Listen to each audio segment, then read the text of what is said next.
میں کروڑوں روپے کا کاروبار کرتا تھا۔ کراچی شہر میں کپڑوں کی سب سے بڑی مارکیٹ کا مالک تھا۔ میری 9 دکانیں تھیں اور 9 کی 9 دکانوں میں کروڑوں روپے کا کپڑا پڑا تھا۔ میں نے اپنی مارکیٹ کے اوپر ہی گودام بنا رکھا تھا جس میں کپڑا سٹور کرتا تھا۔ مجھے اللہ تعالیٰ نے بہت نواز رکھا تھا۔ میں دل کا بھی اتنا ہی سخی تھا۔ میں نے دکان پر 20 لہنگے رکھے ہوئے تھے جو اپر مڈل کلاس کو کرائے پر دیتا تھا، لوئر مڈل کلاس کو آدھی کرائے پر، جبکہ غریب یتیم بچیوں کو مفت دیتا تھا کہ وہ اپنا وقت اچھی طرح سے گزار کر واپس کر جائیں۔ یقیناً میری اسی نیکی کی وجہ سے میرا رب مجھ پر بہت مہربان تھا اور مجھے نوازتا ہی جا رہا تھا۔ پھر مجھ سے ایک غلطی ہوئی اور سب کچھ تہس نہس ہو گیا۔ ہوا کچھ یوں، مجھ سے ایک بیوہ خاتون اپنی بیٹی کو رخصت کرنے کے لیے لہنگا لینے آئی اور اس شرط پر لے گئی کہ رخصتی کے دوسرے ہی دن وہ لہنگا واپس کر دے گی۔ مگر شومیری قسمت، اس کی بیٹی رخصت ہو کر سسرال گئی تو انہوں نے دروازے کی دہلیز پر چراغ جلانے جیسی کوئی رسم کی۔ چراغ کو آگ لگاتے لگاتے اس نئی نویلی دلہن کے لہنگے کو بھی آگ لگ گئی اور دیکھتے ہی دیکھتے لہنگے کے ساتھ ساتھ دلہن بھی جل کر راکھ ہو گئی۔ لوگوں نے لاکھ کوشش کی مگر آگ پر قابو نہ پا سکے اور دلہن کی موت موقع پر ہی واقع ہوگی۔ اب جب 3 دن تک عورت نہ آئی تو میں نے اس کی خبر لینے کا سوچا۔ اس کے گھر جا پہنچا جہاں باہر گلی میں بیٹھے چند مرد خوش گپوں میں مصروف تھے۔ میں نے زیادہ توجہ نہ دی اور سوچا کہ نئی نویلی شادی ہوئی ہے، رشتہ داروں عزیزوں مبارکباد دینے آئے ہوں گے، لہٰذا میں بنا کوئی بات کیے واپس آ گیا۔ اس دن کے 1.5 ہفتہ بعد خاتون میری دکان پر آئی اور مجھے کہا کہ لہنگا جل گیا ہے، آپ اس کی قیمت بتا دیجئے۔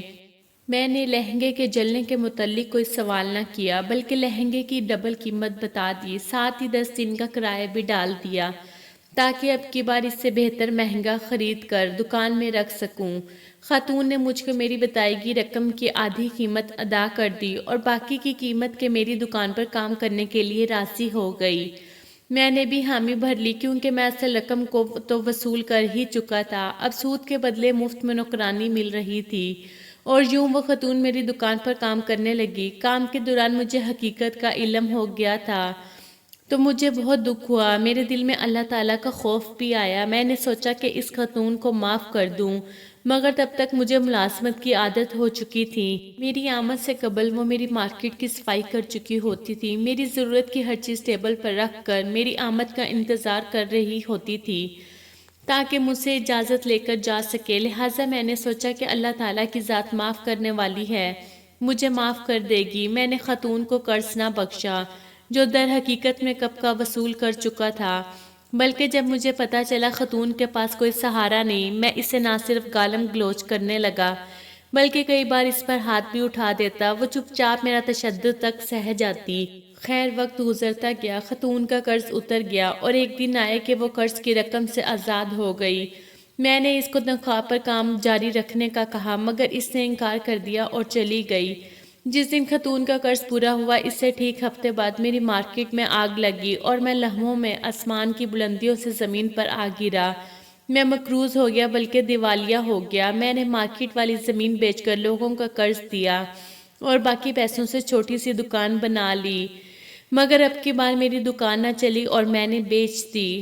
میں نے مارکیٹ میں لگنے والی آگ کا ذمہ دار اس بیوہ عورت کو قرار دے کر پولیس میں شکایت کر دی۔ اپنی تمام تر ذرائع سے دباؤ ڈلوا کر خاتون سے اسی کے جرم کا اقرار کروا کر اسے جیل میں ڈالا جائے، مگر شاید تفتیش کسی ایماندار افیسر کے پاس تھی، اس نے خاتون کو بے گناہ قرار دے کر چھوڑ دیا۔ خاتون کو اللہ تعالیٰ نے ہر لحاظ سے محفوظ کر لیا اور مجھ جیسے فرعون کو زمین پر پٹک دیا۔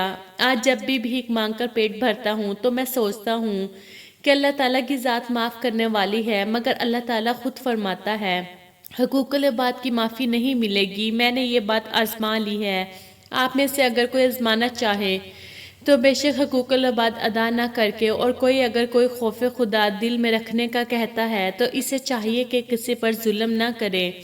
دوستو میری ویڈیو اچھی لگی ہو تو پلیز میرے چینل کو سبسکرائب کر لیں۔